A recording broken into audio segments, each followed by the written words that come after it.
drinks blood. Blood of Christ. Every Sunday. Haffis monthly movie report. Oops, I did it. I missed the movie. Yeah, I missed the movie on last month's movie report. It was Love Nest. It should have been in there between the other movies.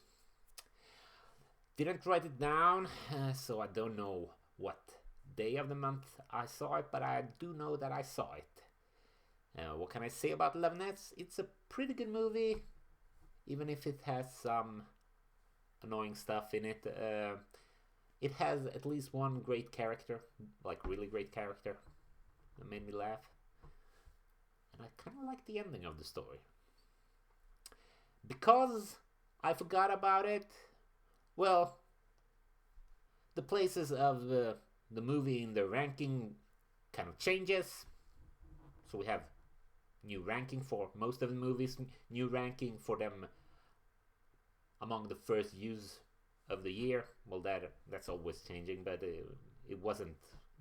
I didn't display the correct ranking for them for the time being. Also, we have a new average for minutes, for running time of the movies, and for the year they were produced because of this movie. It's changed from 97 minutes to 96, and the year is changed from 1974 to 1973. So those were some changes. Sorry about that. Now, on to this movie report, which is all about Long March March. Why is it called Long March March?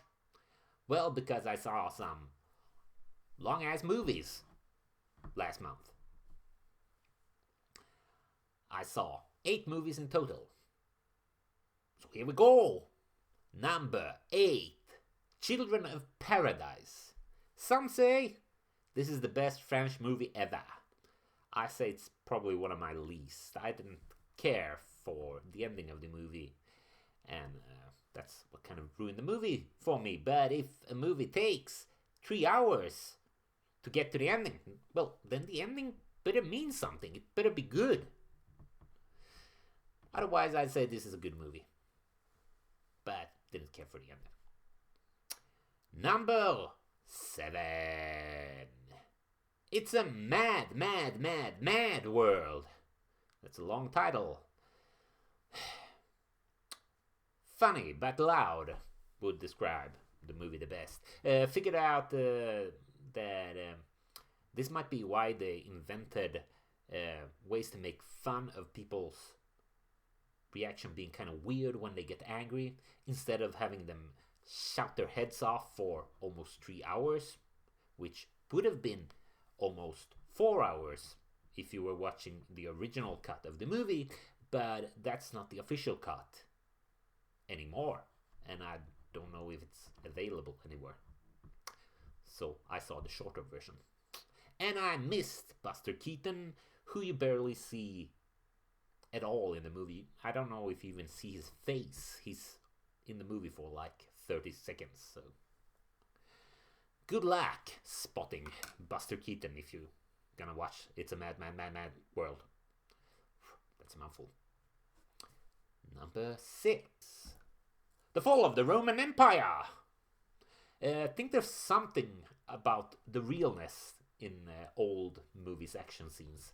They don't look that cool, but they kind of build a different kind of suspense because I don't know, maybe you're worried about the actual actor hurting themselves while they're doing the scene or something like that. But besides the action scenes, this is still a great movie. Even if it copies the Gladiator a bit, you know, Gladiator, the movie that they made 36 years later, that kind of has the same characters as this one. I suspect they used time travel to the year 2000, or was it 2004? To copy, no, it was 2000, of course. To copy the Gladiator, make a script, then go back like 37 years and make this movie. It's probably how they did it. But I have no proof of that. Should have rewatched The Gladiator as well this month, because that would be one of the long movies. But it didn't happen, so what you gonna do? Number 5, The Batman. I would say that this movie is kind of a max... Not a max. This movie is kind of a mix of Nolan's Batman and Adam West's Batman. It has some darkness, some seriousness, but then it has some stuff that looks really goofy and would fit in with the Adam West Batman. Catwoman had some nice move in her action scenes. Batman, not so much, except for the last fight scene. That had some really good stuff, some really cool stuff. Overall, the movie is a lot more quiet than I expected. It's more about the detective work and less about the action and the violence, which was what I saw in the trailer. So I was expecting more ultra-violence, and there wasn't really that much. And it made me laugh a lot. One of the moments would be when the Batmobile got more attention than Robin, which is really funny. If you've seen the movie Teen Titans Go to the movies. If you haven't seen that movie, I recommend that you watch that movie, because it's a funny movie. Number 4, Lawrence of Arabia. Had some really beautiful shots of the desert at the beginning of the movie. At the first half. The second half is more about action, but I was kind of surprised, because I guess I've been avoiding this movie because I was thinking, oh, it's a 4-hour boring movie in the desert. What could happen in the desert that could be interesting to watch? But it was actually entertaining. And I wouldn't have minded if it lasted a bit longer. Number 3, From Here to Eternity. This movie does not have a long running time, but it is called From Here to Eternity. So that's kind of long, you know. If you're gonna march from here to eternity, that's a long march. It's a good movie because it affected me a lot emotionally. Made me cry or close to crying many times. Also had me wondering how it was going to end until I saw that calendar. And that's kind of when I figured out how it would end. Also, this is the best movie that I've seen Frank Sinatra in. And Frank Sinatra did good in it. Number 2, Marathon Man. Yeah, also not that much of a long movie. A bit longer than the last one, but still it's titled Marathon Man, so a marathon is a long way to march as well. Or run. March run? Can you run in a march?